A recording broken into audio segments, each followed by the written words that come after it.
Jika hari raya Idul Fitri di Jawa disebut Lebaran atau Bodo, dikatakan sebagai hari kemenangan, maka hari kemenangan itu bisa berlangsung berhari-hari karena di Jawa Tengah dan daerah istimewa Yogyakarta, mungkin juga beberapa daerah di Jawa Timur, ada hari Lebaran atau Bodo ke-1, 2, 3, bahkan ada yang sampai Lebaran ke-10.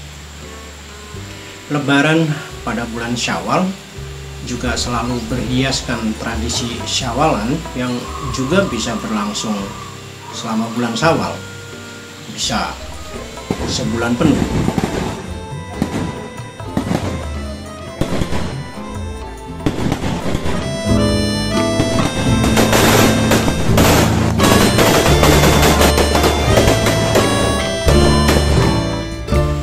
Saudara-saudara sebangsa dan setanah air, sedunia nyata dan dunia maya yang nyatanya maya juga.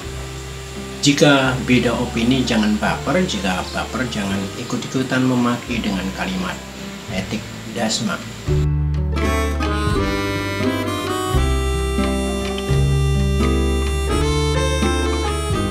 Namun soal Lebaran dengan tradisi Syawalan sampai Lebaran ke-10 itu bisa saja perlahan memudar aturan administrasi dan birokrasi pemerintahan Republik Indonesia saja yang pelan-pelan menghilangkan tradisi itu, karena bagi kaum urban yang PNS atau ASN maupun NSA nyari sesuap apakah cuti bersama dan atau liburan massal itu dibatasi, yang NSA dibatasi tabungan yang pas-pasan.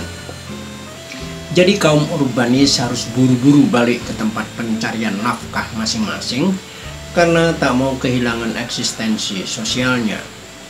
Eksistensi kultural mah cukup setahun sekali.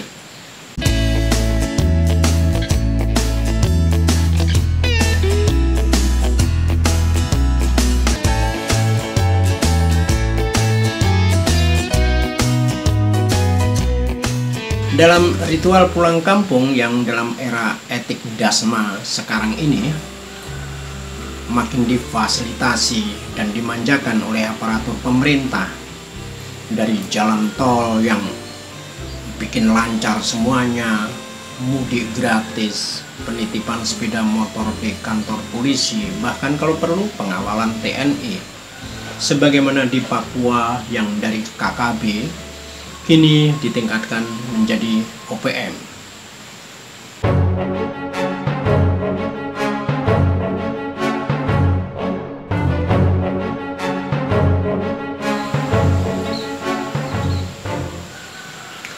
Di zaman ini, sejak menjelang akhir rezim Jokowi, militer kembali mendapat supremasinya dengan penambahan kodam di beberapa daerah, perubahan UU tentang ASN yang mendifungsikan kembali TNI dan lain-lainnya.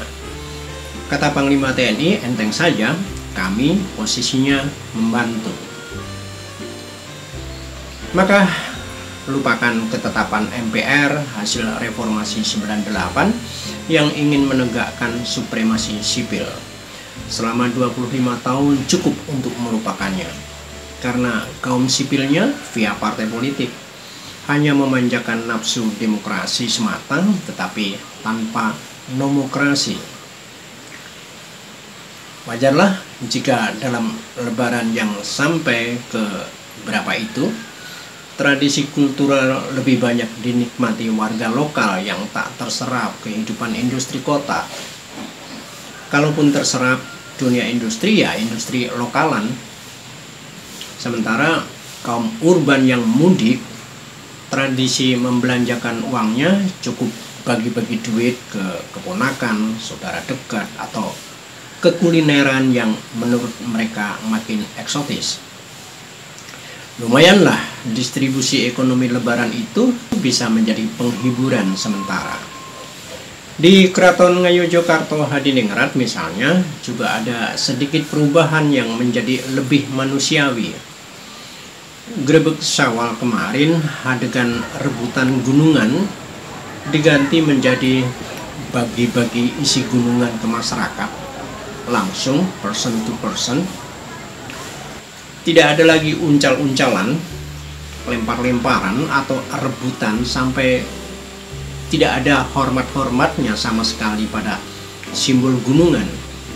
Bayangkan, simbol-simbol kemakmuran dan kesejahteraan itu hancur lebur diinjak-injak massa.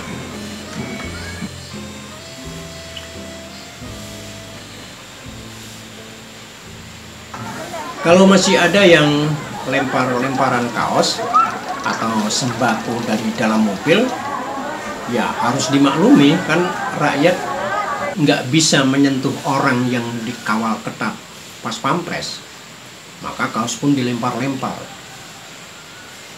Meskipun dalam open house di Istana Kepresidenan kemarin, meski nggak ada lempar-lemparan, para pecinta bansos tetap saja riuh rebutan.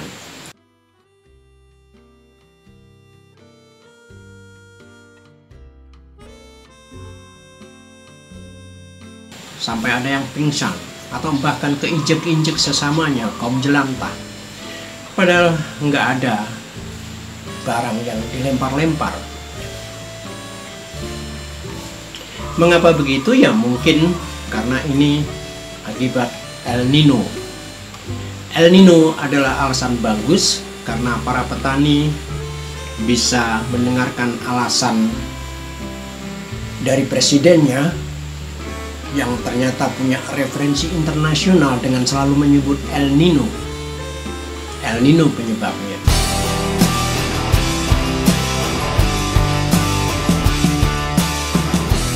Obat yang pertama untuk sebuah negara yang berantakan adalah inflasi mata uang, dan yang kedua adalah perang.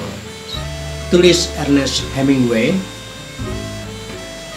Menurut penulis karya klasik The Old Man and the Sea yang memukau itu, keduanya membawa kesejahteraan yang sementara.